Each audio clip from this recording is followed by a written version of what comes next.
Ambivalensi Verdi Sambo, minta maaf soal kasus Brigadir J tapi tak mengaku salah.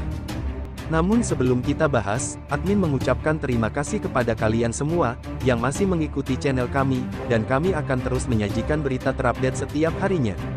Jakarta, Kompas.com, sikap Irjen Verdi Sambo dalam kasus kematian Nofriansyah Yosua Huta Barat atau Brigadir J dipertanyakan. Mantan Kepala Divisi Profesi dan Pengamanan Kadif Propam Polri itu telah ditetapkan sebagai tersangka dalam kasus ini. Dia diduga menjadi otak pembunuhan berencana anak buahnya sendiri. Sambo memerintahkan Richard Eliezer atau Baradae untuk menembak Yosua di rumah dinasnya di Kompleks Duren 3, Jakarta Selatan, Jumat tanggal 8 Juli tahun 2022. Setelahnya, dia menembakkan pistol milik Brigadir J ke dinding-dinding rumah agar seolah terjadi insiden baku tembak. Awal ditetapkan sebagai tersangka, Sambo langsung menyampaikan permohonan maaf. Jenderal Bintang 2 itu mengaku telah merekayasa kasus kematian Yosua. Izinkan saya sebagai manusia yang tidak lepas dari kehilafan secara tulus meminta maaf dan memohon maaf sebesar-besarnya, kata kuasa hukum Sambo, Arman Hanis, membacakan pesan dari kliennya dalam keterangan pers yang ditayangkan Kompas TV Kamis tanggal 11 Agustus tahun 2022. Khususnya kepada rekan sejawat Polri beserta keluarga serta masyarakat luas yang terdampak akibat perbuatan saya yang memberikan informasi yang tidak benar serta memicu polemik dalam pusaran kasus Duren 3 yang menimpa saya dan keluarga, tuturnya. Kala itu, Sambo mengaku dirinya bakal patuh pada proses hukum yang berjalan. Pengusutan kasus ini pun terus berjalan. Sambo kembali meminta maaf atas perbuatannya. Permintaan maaf kali ini Sambo tuliskan dalam secari kertas tertanggal 22 Agustus tahun 2022 yang dibubuhi tanda tangannya serta materai Rp10.000. Dalam suratnya, dia mengaku menyesal telah merencanakan sekaligus menyusun rekayasa kasus kematian Yosua. Dengan niat yang murni, saya ingin menyampaikan rasa penyesalan dan permohonan maaf yang mendalam atas dampak yang muncul secara langsung pada jabatan yang senior dan rekan-rekan jalankan dalam institusi Polri atas perbuatan saya yang telah saya lakukan, tulis Sambo. Sambo menyadari bahwa atas perbuatannya, banyak rekan dan seniornya di kepolisian yang ikut menanggung akibatnya. Puluhan polisi, bahkan yang berpangkat jenderal, dicopot dari jabatannya dan dimutasi ke pelayanan markas Yanma Polri. Sambo juga bilang, dirinya siap menjalankan seluruh konsekuensi sesuai hukum yang berlaku.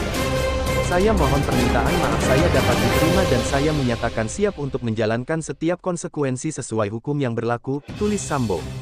Saya juga siap menerima tanggung jawab dan menanggung seluruh akibat hukum yang dilimpahkan kepada senior rekan-rekan yang terdampak, lanjutnya. Sambo pun berharap proses hukum kasus ini dapat memberikan keadilan bagi semua pihak. Tak terima dipecat. Proses hukum kasus ini pun berlanjut. Pada Kamis tanggal 25 Agustus tahun 2022 pagi hingga Jumat tanggal 26 Agustus tahun 2022, dini hari, digelar sidang Komisi Kode Etik Polri KKEP untuk Sambo. Setidaknya, 15 orang diperiksa dalam sidang ini, termasuk 3 tersangka selain Sambo yakni Richard Eliezer atau Baradae, Ricky Rizal atau Bribka RR, dan Kuat Ma'ruf. Sidang 17 jam itu memutuskan pemecatan atau pemberhentian tidak dengan hormat terhadap Sambo. Pemberhentian tidak dengan hormat atau PTDH sebagai anggota Polri, kata Kepala Badan Intelijen dan Keamanan Kabaintelkam Komjen Ahmad Doviri saat membacakan putusan sidang yang digelar di Mabes Polri, Jakarta. Tak hanya dipecat, Sambo juga dijatuhi sanksi etik dengan dinyatakan melakukan perbuatan tercela dan sanksi administratif berupa penempatan khusus selama 40 hari. Atas keputusan majelis sidang ini, Sambo langsung mengajukan banding. Mohon izin, sesuai dengan pasal 29 PP 7 tahun 2022, izinkan kami mengajukan banding, apapun keputusan banding kami siap untuk laksanakan, katanya. Sebelum dipecat, Sambo sempat mengajukan permohonan pengunduran diri dari kepolisian. Namun, permintaan itu ditolak Kapolri. Kapolri Jenderal Listio Sigit Prabowo mengatakan, pihaknya belum bisa memastikan apakah banding yang diajukan Sambo bakal diterima atau tidak. Ya kita lihat saja, bandingnya diterima atau tidak, kata Sigit saat ditemui di Bundaran HI, Jakarta Pusat, Minggu, tanggal 28 Agustus tahun 2022. Namun begitu, kata Sigit, Sambo memiliki hak untuk mengajukan banding. Nanti akan ada putusan lagi terkait dengan masalah permohonan yang bersangkutan, kata dia. Tak mengaku salah. Melihat ini, peneliti dari Institute for Security and Strategic Studies ISESS bidang kepolisian Bambang Rukminto menilai, sikap Sambo menjadi ambivalen.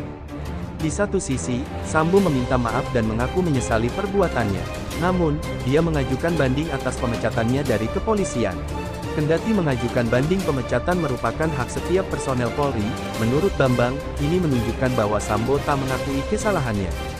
Selain karena menggunakan hak bandingnya secara aturan, mengapa Sambo melakukan banding? Kata Bambang kepada Kompas.com, Senin tanggal 29 Agustus tahun 2022. Bagi publik tentu dilihat sebagai bentuk tak mengakui kesalahan, tuturnya. Menurut Bambang, naluri tak mengakui kesalahan bukan muncul tiba-tiba. Baginya, ini terbentuk karena penyimpangan Korsa. Jabatan yang tinggi dan luasnya kewenangan Sambo di institusi Polri sangat mungkin memunculkan arogansi.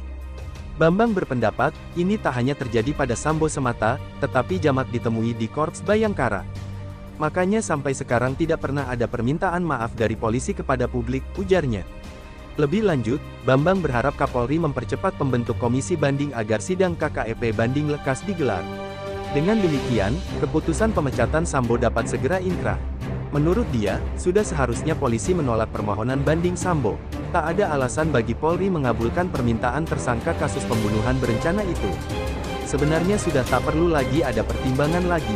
Prestasi dan jasa Sambo kalaupun ada tentunya terhapuskan dengan tindakan fatal yang ditersangkakan pasal 340 KHUP Kitab Undang-Undang Hukum Pidana, subsidiar 338 Jo 55 Jo 56, kata Bambang.